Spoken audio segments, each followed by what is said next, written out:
ఇట్లాంటి ఒక వీడియో మన ఛానల్లో పోస్ట్ చేస్తా నేను ఎప్పుడు కూడా అనుకోలేదు. కానీ అసలు మన టైం ఎప్పుడు ఎట్లుంటుందో మనకే తెలియదు కదా. మంచిగా ఉంటాము అని అనుకుంటాం కానీ ఏ నిమిషం ఏ క్షణం ఎట్లా జరుగుతుందో తెలియదు. ఇదైతే నాకు అనుకోకుండా జరిగిన ఇన్సిడెంటే. సో ఏమైంది అనేది అయితే చెప్తా. మీరు మాత్రం అక్క ఈ టైంలో కూడా వీడియో అవసరమా అట్లా అనుకోవచ్చు. కానీ నేను ఈ వీడియో తీయడానికి అయితే రీజన్ ఉంది. ఏంటంటే మీరందరూ నాకు ఒక ఫ్యామిలీ. నా హ్యాపీనెస్ విషయం మీతోని షేర్ చేసుకున్నప్పుడు నా బాధ కూడా మీతోని చెప్పుకోవాలి కదా అని చెప్పి మీరందరూ నా వాళ్ళు అని నేను ఈ వీడియో చేస్తున్నా అంతే. అంతకుమించి ఏం అనుకోకురి బ్యాడ్గా మాత్రం. నేనైతే మస్తు ఏడ్చిన అసలు చెప్పాలంటే. ఇట్లాంటి సిచ్యువేషను పగోళ్ళకు కూడా రావద్దు అని అనుకున్నా. ఎందుకంటే ఇప్పుడు నేను ఇంట్లో ఒక్కదాన్నే. సో నాకు ఎవ్వరు కూడా లేరు. సో ఏదైనా నేను చేసుకున్నదే పని చేసుకుంటేనే ఇంకా తింటాం. కానీ ఒకరోజు నాకు మంచిగా లేదని చెప్పి పండుకొని ఉంటే చేసేవాళ్ళు కూడా ఎవ్వరు లేరు. సో అట్లాంటి సిచ్యువేషన్ నాది. మనకేమన్నా అయింది అని అంటే మన పిల్లల గురించి ఆలోచిస్తాం కదా. సో నాకు అంతే. సో నాకేమన్నా అయితే నాకంటే ఎక్కువ పిల్లల గురించి ఆలోచిస్తా. సో ఇంతకీ చేతికి ఏమైంది, అసలు ఎట్లా జరిగింది అనేది అయితే ఈ వీడియోలో అయితే చెప్తా. సో ప్లీజ్ ప్రతి ఒక్కరు కొంచెం సపోర్ట్ చేయరి, లైక్ చేయరి. చేసే లైక్ కొంచెం నాకు సపోర్ట్ అవుతుంది. ఇంకా నేను పొద్దున పిల్లలకు హాఫ్ డే స్కూల్స్ స్టార్ట్ అయినాయి కదా అని చెప్పేసి గ్యాస్ కాడికి పోయినా. సో వంట చేస్తా అని చెప్పి వంట చేద్దామని చూసేసరికి గ్యాస్ అయిపోయింది అన్నట్టు. సో గ్యాస్ అయిపోయింది. ఇక నాకు ఏం చేయాలో అర్థం కాలేదు. పిల్లలకేమో 7:30కే వ్యాను. ఇక అని చెప్పేసి నేను పొయ్యి అంట పెట్టేసిన అప్పటిదప్పుడే. మంచిగానే ఉన్నా అసలు. నేను అసలు ఏం అనుకోలేదు. పొద్దున లేచి ఎవరి ముఖం చూసినో ఏమో, లేకపోతే అసలు గాచారమే మంచిగా లేదో తెలియదు. అంటారు కదా ఒక్కొక్కసారి సన్నిసరం నెత్తి మీద ఉంటే ఇట్లనే అవుతుందని. సో అట్లనే అయింది కావచ్చు. సో పొద్దున పిల్లలు పోయేటప్పుడు నేను ఎంత ఏడుపు కంట్రోల్ చేసుకునేది. చేతి అంతా మండంగా కూడా వ్యాన్ కాడ వెయిట్ చేసిన. సో ఆ వ్యాన్ వచ్చేసరికి హాఫ్ అన్ అవర్ టైం పట్టింది. వెయిట్ చేసి వాళ్ళని పంపిస్తూ ఉంటే నా బాధ వాళ్ళు చూసి ఇంటికి వచ్చిన తర్వాత వెంటనే వాళ్ళు, మమ్మీ నీ చేతికి ఏమైంది, పొద్దున ఎందుకు అంత ఏడ్చినావు అని అడుగుతారు. సో ఫస్ట్ ఇంక చేతి పెట్టమనగానే వాళ్ళు రాగానే చూపెట్టిన. మా పెద్దోడు మా చిన్నోడు ఇద్దరు కూడా షాక్ అయ్యారు అసలు. ఎప్పుడైనా సరే పిల్లలు వాళ్ళకి ఏం తెలుసు, వాళ్ళకి తెలియదు కదా. కానీ అయినా సరే వాళ్ళు అడుగుతూ ఉంటే ఎంత ఏడుపు వచ్చిందో నాకు. ఇంకా వాళ్ళు అడిగిన కొద్దీ. మా పెద్దోడైతే ఎక్కువ ఏం మాట్లాడాడు. కానీ మా చిన్నోడికి అయితే మస్తు మాటలు ఉన్నాయి. వాడు మాట్లాడే మాటలు వింటేనైతే ఎంత బాధలు ఉన్నా సరే మనం మర్చిపోవచ్చు. సో అంత మంచిగా మాట్లాడతాడు. ఇంకా వాని మాటలు ఒకసారి మీరే వినుర్రి. ఇక్కడ చేతుకు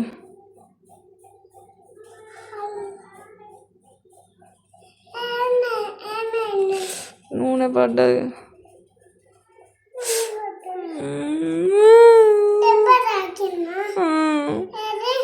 పొద్దుగాల నూనె పడ్డది.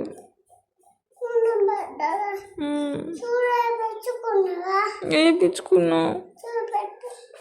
ఇది అందుగా మందు తెచ్చుకున్నా. చూపించుకున్నా.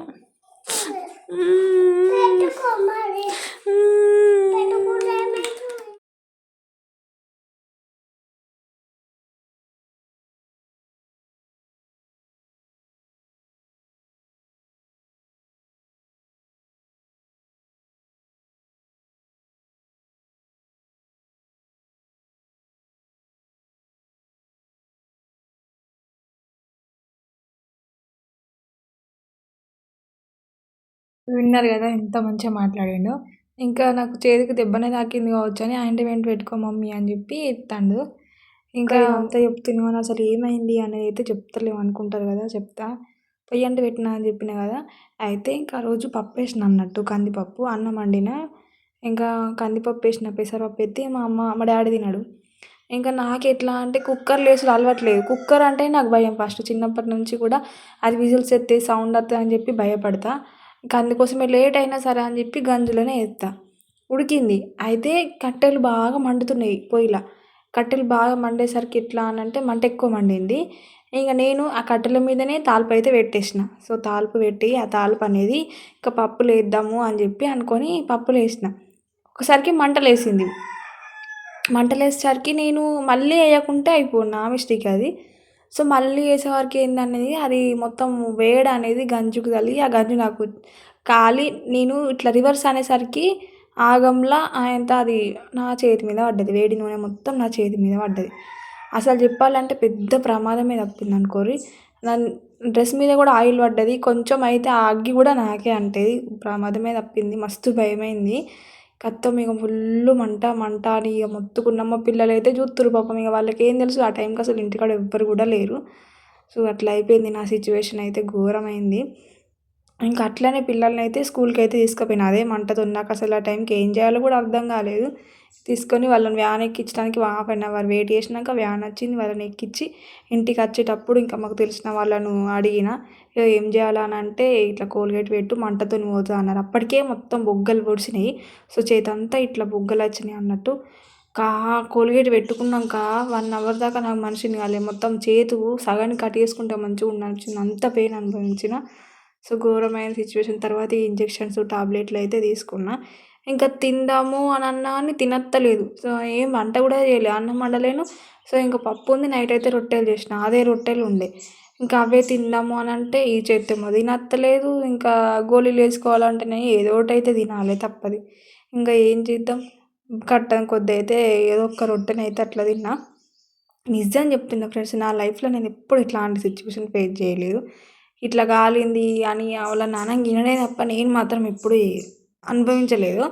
ప్రెగ్నెన్సీ టైంలో అట్లనే డెలివరీ టైంలో ఇంక నా పనులు నేను చేసుకోవడము అట్లా చేసేదాన్ని.